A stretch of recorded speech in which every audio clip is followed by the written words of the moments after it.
All right. Hello, everyone. I want to go over very briefly a couple errors in observational perspective that I saw in a majority of the drawings.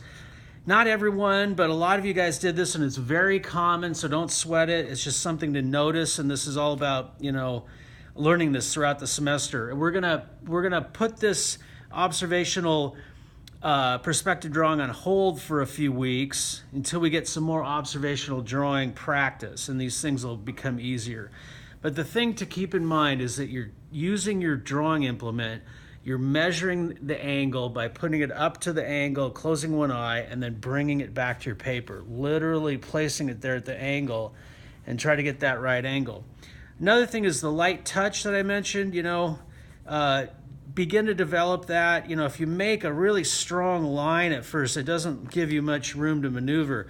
If you do something light, you can kind of change it, easier to erase. Develop a light touch. Okay, a couple things to consider. Keep these verticals all vertical as you can make them. Again, that's why I kind of go over and over to see if I can get it vertical, and sometimes it's not perfect, but we're human beings. So verticals. Now another thing, here's the common mistake, and this is almost everybody falls into this because it's the brain overriding the eyes.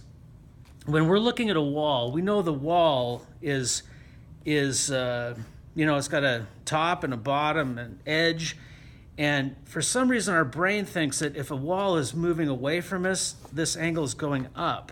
But as you see up here, it's really the opposite. That angle from left to right is going slightly down, and that's how it recedes into space along this wall. All right, but we see it this way. It's very common. Once you realize that it's not that, you're like, oh, okay, I get it. But it takes some practice to see that and measure the angle, and at first you can't believe your eyes, but that's the way it goes. So another thing is to realize that as this window is receding, this is a shorter distance than this, right? So it's not a square or a rectangle flat. So we don't want to deal with this kind of thing where we have a square on the wall there that's equidistant here. We have to understand that this is moving at this angle, and somewhere in here is our eye level where it would be flat. All right? So, and then here we think that, well, it's got to be running parallel to the top and parallel to the bottom because it's a window, so we see this kind of thing sometimes too. But again, it's as if we're looking down into this space because this angle is not right.